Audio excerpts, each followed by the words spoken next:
what exactly is the role of youth in nation building?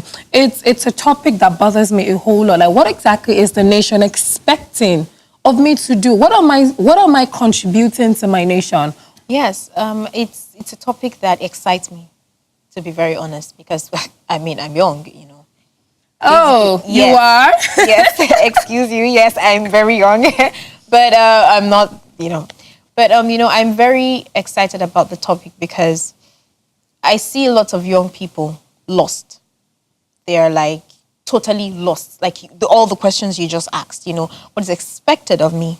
What do I want? What do I bring to my nation, my country, my family, my even their own lives? Sometimes they get confused. So I see that, we go through university education and, certain phases of life with young people who are just going through these phases because there are phases to go through. Our roles, or the roles of the youth, are basically the future. Let me put in the future, because truth be told, our future government, future builders, doctors, nurses, and everything is all the young people we have today. It is right. us. So the first thing every youth has to know is that you are the future. That is your role. And then from there, you define what you want to be in the future, or be to the future, or be as the future to your nation and to everything surrounding you. So, it's relative. It's different. It's peculiar to individuals. Yeah. So once you know you are the future, then you go from there. Today we have a guest. Today our conversation revolves around the role of youth in nation building. And we will not be doing this conversation alone. We have a guest joining us via phone-in, and he is Dayo Adeniyi, popularly known as Dayo Nigeria, a young man passionate about nation building. He is the founder of Matador's Leadership Institute and initiator of Impact Story Africa. He will be joining us from Oshogbo this morning to address this topic, the role in nation building. Good morning. Can you hear me? Yes, we can. You're welcome to the show. How are you doing this morning? How's Oshogbo this morning? Very, very good. Today, we're talking about the role of youth in nation building. First, I need to ask you, what are your thoughts about that? Well, the thought about youth and nation building is for every nation to work, the young persons in the nation must rise up to the responsibility of building it. Every nation is as good as the people who are in it. And if we as young persons do not think it is important to build, nothing will happen. How would you prescribe that us, the youth or young people, get up to the task of building the nation? So I think one of the most important things that the youths in Nigeria have to deal with is the entitlement mentality. Being young is not also the same as being competent. So before we even start talking about a shift or a paradigm shift, whatever we want to call it, we need to first work on building competence in specific areas. Because if you are going to address issues in different sectors, you must have developed capacity to address such problems. We cannot always shout about being young persons, and because we are young, they should hand over the reins of power to us at different levels. So it's more of what is seen that is making some people think that the young persons are not ready, because a lot of young persons are just hammering on the fact that they are young. They're not really talking about what they can bring to the table or what they have brought to the table already. So now, you were talking about what youths can bring to the table. I want to ask, is there a set in stone role for youths in Nigeria, especially, what they can bring to the table when it has to do with nation building? The problems that we face are sectoral. So we have different problems in the educational sector. We have different problems in the health sector. So I think what we should do as young persons is to look at these issues critically and how they align also with the global goals, and how we can start developing competence to solve problems within our little spaces. So let us address issues sectorally. Let's get more involved in solving educational problems. How do you solve educational problems? Become aware about how problems can be solved.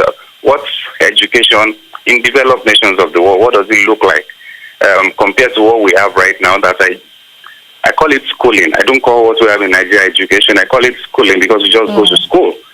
So these are things that young persons should look at critically and start solving from the small spaces. The more we do all of this, then it's easier for us to take it to the national level. What would you prescribe? What would you say as youth that, we should do to make sure that, we're growing in competence, that we get that education we need, we get jobs when we come out, we get opportunities, say, I want to start a business, become more responsible, become a job provider, those things. How do we, get to achieve those things in a system that is not even helping? Because, if we want to show we're competent and then when we don't have the avenue to, what do we do? What would you prescribe? For me, let's also lay the foundation that government has a role to play, but it's something that we grew up to meet, that government has not always lived up to expectation in our country. And that's why it's laughable when I see people always blaming what the government is not doing as the reason for why we're where we are. That's like an overflowed issue. So the question to ask is, since we know this is happening, how do we work even in this system where the government is not living up to our responsibility? And let us also not forget that government is just a name. It's individuals who make up what we call government. And most likely it's because these same individuals failed to develop capacity over the years. That's why they get there and they mess up. And so for young persons, it's also good to know that today it's all about technology. You can sit in your room and learn as much as you want to. Yes. Mobile phones or smartphones are not supposed to just be for chatting on WhatsApp or Facebook Messenger. They can be great avenues or great tools for learning. You have a lot of things you can learn on Google. You have a lot of information you can access on YouTube. You have a lot of things you can learn via LinkedIn. There are just so numerous opportunities for us to learn. So it's not an excuse that because we go into classroom where they just dictate what is inside some textbooks to us, we shouldn't know. It is your duty to help yourself. If the system isn't helping you, you can't stay at that level. Oh, the system is not helping me. No, your life is your responsibility. And yes, you don't just sit your way into greatness. You fight your way. You work your way into greatness. I want to know as much as I can about how things work in systems that work. So what do they do? Let's go to Google. Let's go to YouTube. Let's also develop networks that is beyond Nigeria. Let's have conversations with young persons in different spaces. Let's not waste away data on just chatting about frivolous things or complaining about everything that we woke up to meet. Let us develop that capacity to maximize the use of our smartphones. Let the phones be smart indeed. A smartphone in the hand of a dull person becomes a dull phone. So we need to be more strategic in how we use our smartphones. You can learn anything you want to learn just by being in your room. Sure. Yeah, I want to refer to the last elections where we had the not too young to run. Now, this is what I want to ask. Would this be encouraged even after this? Because I know that it's quite tricky. While we're having this conversation before the election, a lot of people were very skeptical, especially young people, that, a young person will be the president, or somebody other than the status quo will be the president. Would this be encouraged? Well, the democratic process it's a process, just as we've mentioned, it's a process. And so if things do not go the way people expected it to go one time, it's not a reason to stop.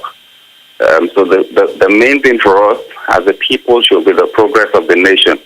And so whatever sacrifice we have to make, no matter how long it takes, and we have to continue making such sacrifice. And when we talk about handing over the baton of power to young persons, just as I said earlier, the question would always be, have we done enough for that to happen? Have we done enough for that to happen? There's an arrogance that comes with being a youth in Nigeria, and the young persons in Nigeria feel they have nothing to learn from the ones who are more mature or, well, who are older.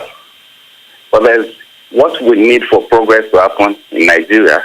It's not just for young persons to say, okay, give us that reign of power. No, it's a marriage of the old and the new. We need to blend both. I need to ask you this question, though. Do you think we have done enough? Because I know you kept on asking, have we done enough? Are we even ready? Do we have what it takes? Do we have that capacity now? I need you to answer this question personally, because I know that we have a lot of Nigerians that are doing very well, and in their own little capacity, they're trying as much as possible to make that change, to, you know, move our country forward. Now, I need you to answer this question as honestly as possible. Do you think we are there yet? Oh, that's a very tough one. So when you look at some persons, you'll say, yes, we have amazing young persons who are doing great things to solve problems. But the question would come back to would be, what is the percentage of those who are doing the right compared to those who are doing the wrong things? When you go to social media today, it is saturated with conversations around ethnic hate, political fanaticism, religious bigotry, and these conversations are led by young persons who should think more of how to bring the nation together as one. But then you now look at the other side, you see some of our young persons who have dedicated all that they do to building the nation. So it's a tricky question that you would not easily say yes or no to. But the truth is, we have amazing young people solving problems in different spaces. Yes. And we have a lot of young persons who are messing up the system at every given opportunity. Given opportunity. I mean, every second. That's why you see them going to their lecture halls. Instead of them sit like responsible students, they are jumping on the chairs. The chairs break. It means nothing to them because they are not the ones paying for it.